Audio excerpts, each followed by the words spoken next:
Hello everyone. Today we will discuss about matter. So what a matter is.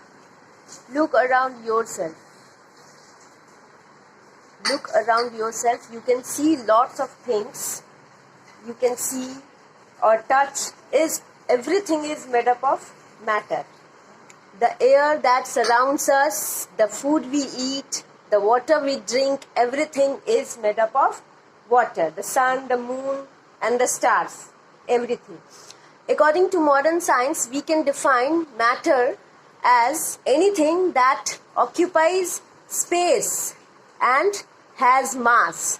Occupies space and has mass is called matter. Substance that occupies space and has mass is called matter. So now think this in other way. What is not matter? The heat, light, electricity, these are not matter. Even our emotions like feelings, sadness, happiness, love, affection, these all things are not matter. So we will discuss about characteristics of matter. So what are the characteristics of matter? Matter has space and has mass. These two are the characteristics of matter. Matter has space, matter has mass. So what is space and mass? So for knowing the space, we need to know about volume. What a volume is? So the amount of space occupied by a matter is called volume.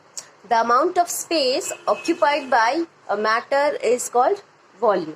And mass, the amount of quantity. The amount of quantity of a matter contained in an object or thing is known as its mass. So we can prove that a matter occupied space. For proving this, we need a glass filled with water, and we need to put a stone in that glass. So we will see that the water that is filled is going to fall from the glass because the stone occupies some space and it displaces water from the glass. So we can say that the matter occupies space.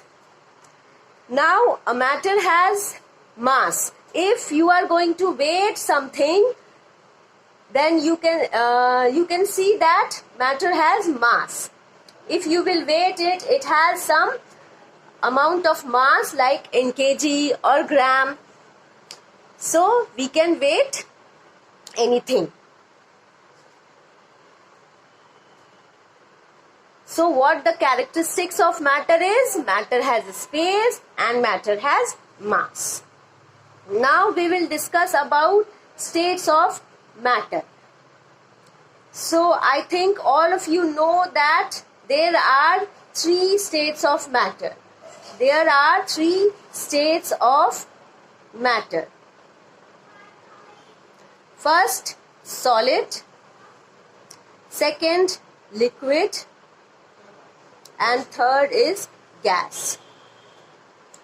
So before knowing the state of matter in details, we need to know about some small things. Like, what are molecules? What are molecules? All matter are made up of tiny particles. These tiny particles are called molecule.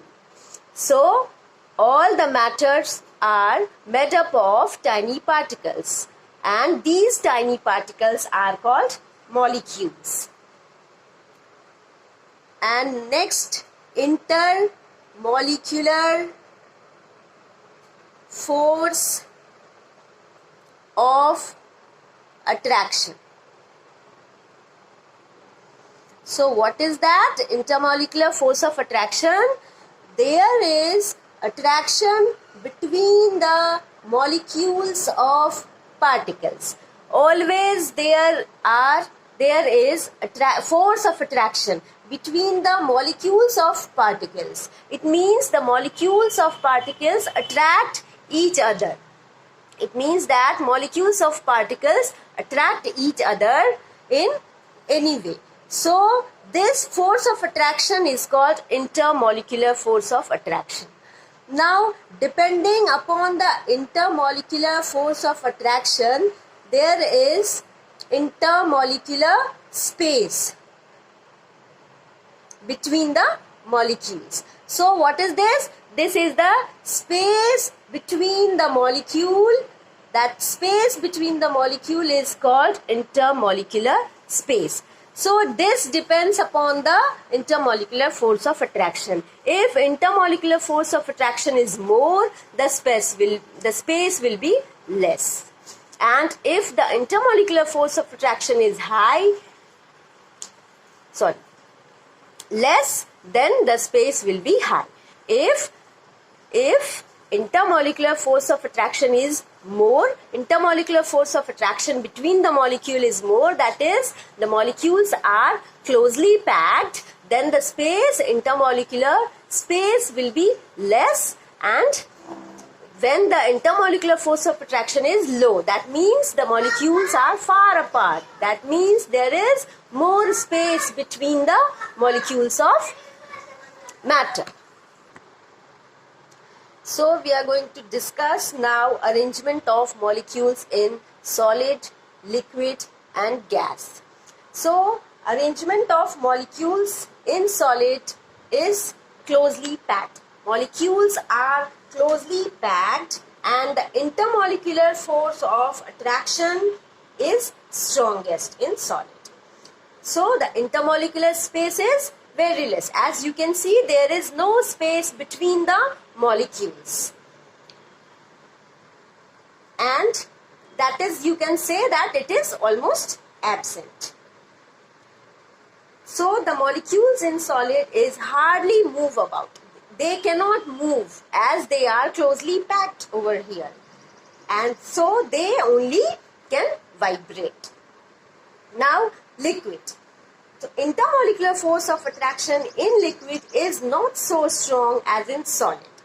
So the intermolecular space in liquid is more than that in solids, and molecules are less closely packed. That means there is some space, intermolecular space between the liquids. Here you can see the molecules are less closely packed than the solid. That means they are far apart. So the molecules in liquid can move freely because they have space around them, so they can move freely. That is why the liquid have the property of being able to flow. We know that the liquid can flow. Water can flow, and oil can flow, that we know. So now the gas. The intermolecular force of attraction is the weakest in gas. There is almost no intermolecular force of attraction, very less. So it is weakest in gas because the molecules in gas are far, far, far apart. And therefore we can say the intermolecular space in gases is the largest in comparison to solid and liquid. As a result, the molecules in gases are very far and completely free to move about in whole space available to them. So we know that gas can escape. If we open the bottle of gas, the gas can escape from the bottle. Why? Because there is less or weak intermolecular force of attraction. This is how today we have discussed about matter, states of matter, characteristics of matter, and arrangement of molecules in solid, liquid and gases. If you like the video, please like and subscribe it.